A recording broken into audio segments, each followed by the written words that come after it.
நம்ம கிளாஸ்ல வந்து பாத்தீங்கன்னா நம்ம ஒவ்வொரு எக்ஸாம் எழுதுறதுக்கு முன்னாடி அந்த section A, section B, section C இது ஒவ்வொன்றுக்கும் நம்ம எவ்வளவு டைம் எடுத்துக்கணும், அதே மாதிரி ஒவ்வொரு கொஸ்டினையும் நம்ம எப்படி பிரசன்டேஷன் பண்ணணும் அதை பத்தி தான் நான் உங்களுக்கு டீட்டெயிலா சொல்றேன்.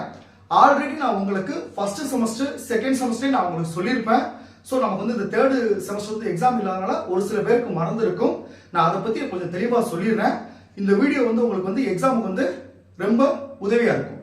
அதே மாதிரி பாத்தீங்கன்னா இப்ப எல்லாருமே வந்து பாத்தீங்கன்னா எக்ஸாம் முடிச்சுட்டு வந்த பிறகுதான் நம்ம இந்த தப்பு பண்ணிட்டோம், ஐயோ இந்த கொஸ்டினுக்கு பேஜஸ் வந்து கம்மியா எழுதிட்டோம் அப்படின்னு சொல்லி ஃபீல் பண்ணுவோம்.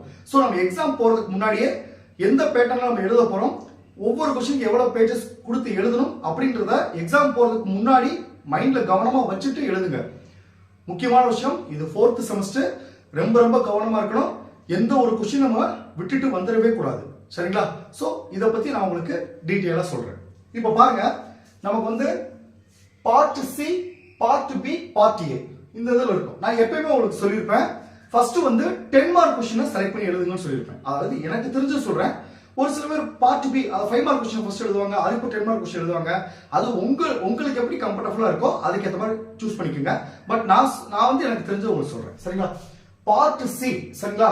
இதுல வந்து பாத்தீங்கன்னா 5 10 மார்க் கொஸ்டின் எழுதணும். நல்லா கவனிச்சுங்க.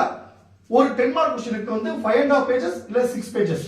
சரிங்களா? இது போதுமானது. 6 பக்கம் போதுமானது. சரிங்களா?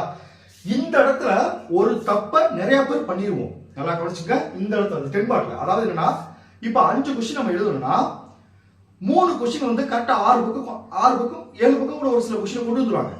கடைசியா 2 கொஸ்டின் பாருங்க, 2 பக்கம் 3 பக்கம் எழுதி வந்துறாங்க. இந்த தவற பண்ணாதீங்க.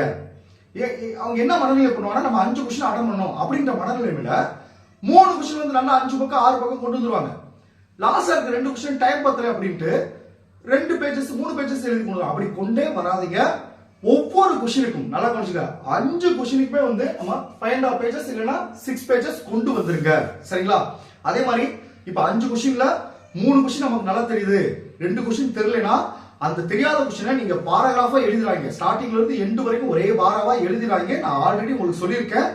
நீங்க அழகா அதுக்கு ஒவ்வொன்றுக்கும் தலைப்பு கொடுத்து அந்த தலைப்புக்கு கீழே என்னென்ன பாயிண்ட்ல வரும் அந்த பாயிண்ட் வைஸா கன்வெர்ட் பண்ணி எழுதுன்னு சொல்லியிருக்காங்க. சரிங்களா? நான் உங்களுக்கு நோட்ஸ் அனுப்பியிருக்கேன் பாத்தீங்களா? அந்த ஃபார்மேட் எழுதுங்க. கண்டிப்பா உங்களுக்கு அரியரே வராது, ஆவரேஜ் மார்க்கா உங்களுக்கு கிடைச்சிடும். இது எப்பயுமே உங்க மைண்ட்ல வச்சுக்கோங்க. அதாவது 5.5 பக்கம் 6 பக்கம் எழுதுங்க. 2 மணி நேரம் டைம் எடுத்துக்கணும். சரிங்களா? 10 மார்க் கொஸ்டின். அதாவது எப்பயுமே வந்து நம்ம ஃபர்ஸ்ட் 2 கொஸ்டின் எழுதுறோம் பாத்தீங்களா? 10 மார்க் கொஸ்டின் ஃபர்ஸ்ட் கொஸ்டின். அந்த ஃபர்ஸ்ட் கொஸ்டின் எழுதுறப்ப ரொம்ப கவனமா இருக்கணும். ஏன்னா ஃபர்ஸ்ட் கொஸ்டின் தான் நம்ம அந்த பேஜஸ்லாம் ஃபில் பண்ணிட்டு நம்ம எழுதுறப்ப கொஞ்சம் அசால்ட்டா இருந்துரும். கிட்டத்தட்ட ஃபர்ஸ்ட் கொஸ்டின் நம்ம அரை நேரத்துக்கு மேல கூட சம்டைம்ஸ் எடுத்துருவோம். அந்த தவிர பண்ணாங்க. ஃபர்ஸ்ட் நீங்க பேப்பரை வாங்கி எழுத ஆரம்பிச்சு எப்பயும் கூட வழக்கமா எழுதிட்டே வந்துருங்க.